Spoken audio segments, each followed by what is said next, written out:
హిందూ ధర్మంలోని విశ్వాసాల ప్రకారం సీత శ్రీమహాలక్ష్మి అవతారం. విష్ణువు అవతారమైన శ్రీరాముని ధర్మపత్ని. జానకి, మైథిలి, వైదేహి అని కూడా సీత పేర్లు. సీతను తరచు సీతమ్మ తల్లి, చల్లని తల్లి అని వివిధ రచనలలోనూ కీర్తనలలోనూ ప్రస్తావిస్తారు. హిమాలయాలను ఆనుకుని తూర్పున కోసినదిని, దక్షిణాన గంగానదిని, పశ్చిమాన గండకీ నదిని హద్దులుగాగల మిథిల రాజ్యాన్ని త్రేతాయుగంలో వైదేహి వంశం పాలించింది. మిథిలా దేశం పుణ్యభూమి. అక్కడ రాజైన శీర్ధ్వజ జనకుడు విస్తారమైన ధర్మబుద్ధితో నడుచుకునే మహర్షి సమానుడు. ఒకసారి ఆ రాజ్యంలో తీవ్రమైన కరువు తాండవించింది. రాజ్యంలో కరువు వలన ప్రజలు బాధపడుతున్నారు. దానినుండి రాజ్యాన్ని కాపాడుకోవడానికి జనకుడు వర్షాల కోసం యజ్ఞాన్ని ప్రారంభించాడు. ఈ కథ ఎంతో జానవంతమైనది. మన జీవితానికి మంచి మార్గదర్శకత్వాన్ని, స్ఫూర్తిని అందిస్తుంది. మీరు తప్పకుండా ఈ కథను చివరి వరకు వినండి. ఇందులో ప్రతి ఘట్టం మీకు ఒక కొత్త బోధను అందించబోతుంది. కాబట్టి ఈ ఛానల్ చూస్తున్న మిత్రులారా, ఈ వీడియోను ఒకసారి లైక్ చేసి సపోర్ట్ చేయండి. మీ లైక్ ఒక మంచి కథను మరింతమందికి చేరేలా చేస్తుంది. జనక మహారాజు యాగము చేయుచు భూమిని స్వయంగా హలంతో దున్నుచుండగా ఒక్కసారిగా భూమి చీలిపోయింది. అందులో నుండి ఒక సువర్ణపాత్ర, బంగారు పెట్టె వెలుగుతో బయలుదేరింది. జనకుడు భయభక్తులతో ఆ పెట్టెను తీసి తెరిచాడు. ఆ పెట్టెను తెరచి చూడగా అందులో నీలవర్ణంగా మెరిసే, దేవతాస్వరూపంగా కనిపించే ఒక చిన్నారి పసిపిల్ల కనిపించింది. ఆమె ముఖంలో దివ్యవిలాసాన్ని చూసిన క్షణంలోనే రాజా జనకుని హృదయం భక్తితో పరవశించిపోయింది. ఆ దృశ్యం యజ్ఞవేదికను ఆనందంతో తడిపేసింది.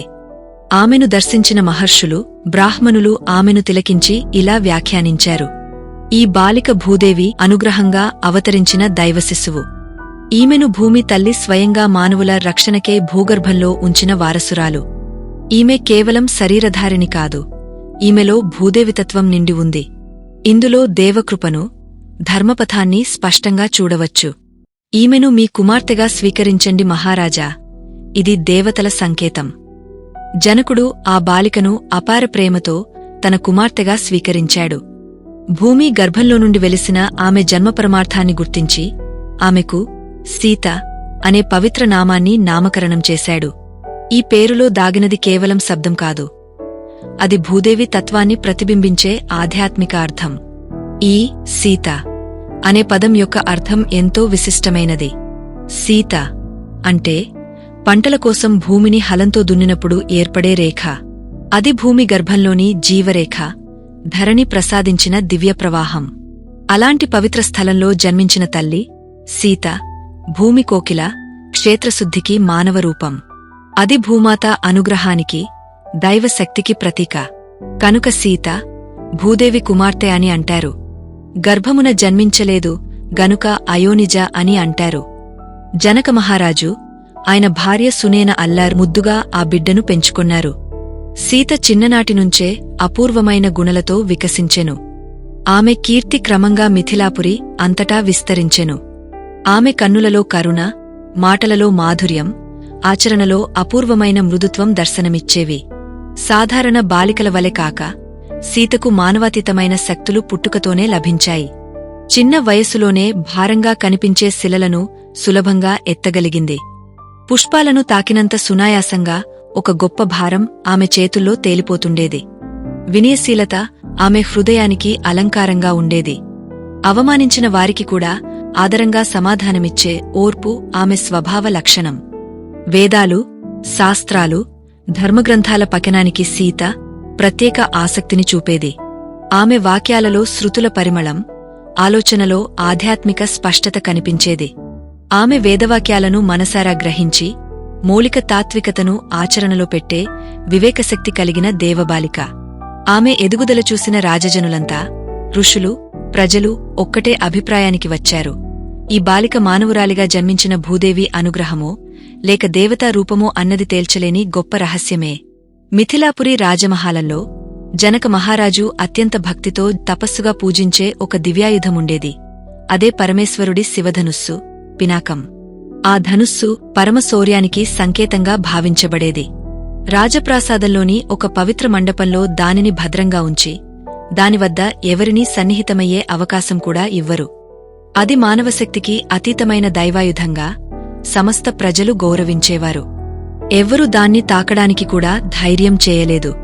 ఒకరోజు చిన్న వయస్సులో ఉన్న సీత ఆ మండపంలోకి నిశ్శబ్దంగా ప్రవేశించి ఆ శివధనుస్సును యథేచ్ఛగా లేచి పట్టుకుని ఎంతో సులువుగా ఎత్తి పట్టుకున్నది. ఆ దృశ్యాన్ని తిలకించిన జనక మహారాజు తన కళ్లతో చూసినా నమ్మలేని విధంగా నిజమా అబద్ధమా అన్న ఆశ్చర్యంలో క్షణకాలం స్తంభించిపోయాడు. జనక మహారాజు, ఈ బాలిక ఇలా శివధనుస్సును తేలిగ్గా ఎత్తగలగడం ఇది సాదా శక్తి కాదు. ఈమెలో పరమశక్తి నిలయమై ఉంది. ఈమె మానవురాలే కానే కాదు. ఇంతటి శివ ఆయుధాన్ని అలవోకగా నడిపిన ఈ దేవబాలికకు తగిన వరుణ్ణే ఎన్నుకుంటాను. ఆ దివ్యమైన ఘట్టం తన హృదయంలో చెరగని ముద్రగా నిలిచినది. జనక మహారాజు సీత వివాహానికి ఒక విలక్షణమైన స్వయంవరాన్ని ఏర్పాటు చేయాలని సంకల్పించాడు. ఈ స్వయంవరానికి సామాన్య ప్రమాణాలు కాదు, పరమశక్తికి తగిన అర్హత ఉండాలి అనే ధృజనిశ్చయంతో శివుని ధనుస్సైన పినాకం అదే ఈ స్వయంవరానికి పరీక్షగా నిలబెట్టాడు. ఈ మహాశక్తిమంతమైన శివధనుస్సును ఎత్తగలిగినవాడే సీతకు తగిన వరుడు అని ప్రతిజ్ఞాపూర్వకంగా ప్రకటించాడు. అనేక రాజులు, మహాయోధులు శక్తిని పరీక్షించుకున్నా ఆ ధనుస్సు రవ్వంత కూడా కదలలేదు. కాలచక్రము నిశ్చలంగా సాగే ఆ దివ్య సమయంలో రామలక్ష్మణులు గురుదేవుడు విశ్వామిత్రుని ఆజ్ఞతో యజ్ఞాన్ని భంగం కలిగించబోయే రాక్షసులను ధైర్యంగా ఎదిరించి యాగాన్ని విజయవంతంగా రక్షించారు. తమ నిర్భయతతో ధర్మానికి రక్షణ కలిగించి ఋషుల ఆశీస్సులు సంపాదించారు. ఆ యాగ సంపూర్ణత అనంతరం గురుపరంపర పూజ్యులు అయిన విశ్వామిత్ర మహర్షి తన పరమ ప్రతిభావంత శిష్యులైన రామ లక్ష్మణులను వెంట తీసుకుని ధర్మసంస్కృతి తేజోమయంగా ప్రకాశిస్తున్న మిథిలా రాజధాని వైపు ప్రస్థానం చేశారు. ఆ సమయాన జనక మహారాజు మహాయజ్ఞాన్ని నిర్వహిస్తూ ఆధ్యాత్మికతతో విరాజిల్లుతున్నాడు. విశ్వామిత్రుల రాకను గమనించిన జనకుడు ఆ ఋషులందరినీ వేదోచిత ఆతిథ్యంతో ఆహ్వానించి మనసారా ఆప్యాయంగా అర్చించాడు. మహర్షి విజ్ఞప్తి మేరకు జనకుడు తన రాజప్రాసాదంలో అత్యంత భద్రతతో భద్రపరచిన శివధనుస్సును, పరమేశ్వరుని పినాకాన్ని తెరిపించి వారికి దర్శింపజేశాడు. ఇది నాడు శివభగవానుడు తపస్సులో ఉండగా దేవతల రక్షణార్థం ఉపయోగించిన మహాయుధం. ఇదిప్పటికీ మహాశక్తి కేంద్రంగా ఉంది. దీన్ని ఎవరూ సులభంగా కదలించలేరు అని తెలిపాడు జనకుడు. మహాశౌర్యం కలిగిన అనేకమంది యోధులు, రాజకుమారులు దానిని ఎత్తే ప్రయత్నం చేసినా ఎవ్వరూ ఆ శివధనుస్సును కదపలేకపోయారు. అదే సమయంలో శాంతస్వరూపుడైన అయోధ్య యువరాజు శ్రీరాముడు గురువు ఆజ్ఞతో ముందుకు సాగి శివధనుస్సు వద్దకు వెళ్లాడు. అతడి తేజోమయ స్వరూపం, నిబద్ధత గల నడక భక్తి ప్రవాహాన్ని కలిగించాయి. శ్రీరాముడు ఆ ధనుస్సు వరకు నెమ్మదిగా సాగి ముందుగా హృదయంలో శివుని ధ్యానించాడు.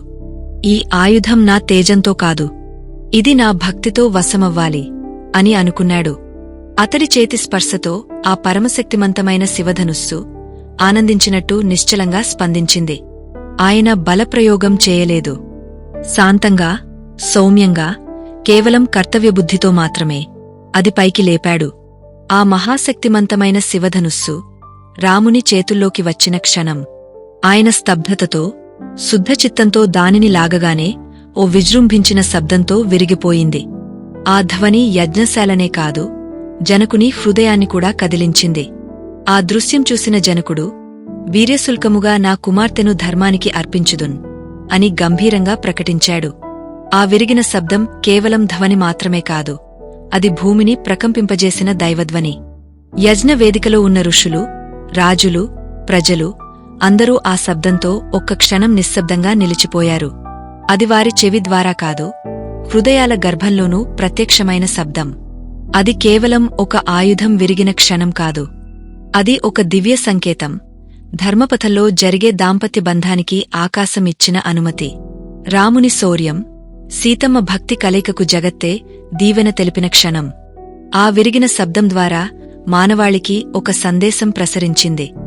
ధర్మమే బలమై ఉంటే దైవ సంకల్పం అడ్డంకులను తలకిందులు చేస్తుంది.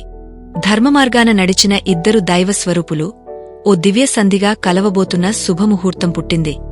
భూదేవి కుమార్తె, భక్తి పరాకాష్ఠ అయిన సీతాదేవి శాంతశీలుడు ధర్మపతికుడైన శ్రీరామునితో ఆధ్యాత్మిక పుణ్యబంధంలో లీనమవుతున్న వేళ సంభవించింది. శివధనుస్సు విరగడంతో ఒక్కధ్వని వినిపించింది. అది ఇప్పుడు భూమిపై ధర్మదంపత్యానికి శ్రీకారం చుట్టబోతోందని. భక్తికి రూపమైన ఆమె, భరతభూమికి మార్గదర్శకుడైన ఆయన, ఈ ఇరువురి కలయిక దైవ సంకల్పమే అని లోకాలు ఒప్పుకున్నాయి. అనాదికాలం నాటి వాగ్దానం, దేవలోకాల్లో రచించబడిన కలయిక ఇప్పుడు మిథిలా నగరంలో మానవలోకానికి దీవెనగా మలుస్తోంది. సీతారాముల కలయిక ఓ దైవలీలగా మిగిలిపోయింది. ఆ సంఘటనతో మానవ ప్రేమకు భక్తి రూపం దొరికింది. ఇదే శుభముహూర్తంగా సీతారాముల వివాహానికి సంకేతంగా మారింది. వీర్యశుల్కంగా సీతాదేవిని అర్పించిన జనకుని కోరికకు దైవ ఆశీర్వాదం లభించింది. వారితోబాటే లక్ష్మణునకు ఊర్మిళతోనూ, భరతునకు మాండవితోనూ, శత్రుష్ణునకు శృతకీర్తితోనూ వివాహం నిశ్చయమైనది. జనక మహారాజు తన ప్రాణంగా పెంచిన తన కుమార్తె సీతను సర్వాభరణాలతో, మంగళశోభతో, జ్యోతి మండలంలా నింగిని తాకే కాంతితో వేదికపైకి నడిపించి శ్రీరాముని ఎదుట నిలిపాడు. హే కౌసల్యానంద వర్ధన, రఘునందన రామ, ఇదిగో నా హృదయరత్నం మా సీత. ఈమె నీకు కేవలం భార్య కాదు, ఓ నీ సహజీవి, నీ ధర్మబంధువు, నీ పయనంలో నీడలాగే ఉండే దైవీ ప్రాణశక్తి. ఈమెను పాణిగ్రహణం చేసి జీవితయాత్రలో సమానంగా నడిపించు. అక్కడ వేదమంత్రాలు మోగాయి, గంధర్వగానాలు మార్మోగాయి, దేవతలు పుష్పవర్షం కురిపించారు. ఈ కలయిక ద్వారా భూలోకంలో శాంతి, ధర్మం, ఆదర్శ దాంపత్యం అనే 3 ధ్వజపటాలు ఎగురవేయబడ్డాయి. అది కేవలం ఇద్దరి కలయిక కాదు, భూలోకానికి భగవత్ సంకల్పం ధ్వనించే పుణ్యఘడియ. ఈ కథ విన్నారు కదా? ఈ కథ మీ మనసును తాకితే లైక్ చేసి షేర్ చేయండి. ఇలాంటి మరెన్నో ఆధ్యాత్మిక, పౌరాణిక మరియు ధార్మిక కథల కోసం మా ఛానల్ను ఇప్పుడే సబ్స్క్రైబ్ చేసుకోండి. అలాగే మీ అభిప్రాయాన్ని కామెంట్ రూపంలో తెలియజేయండి.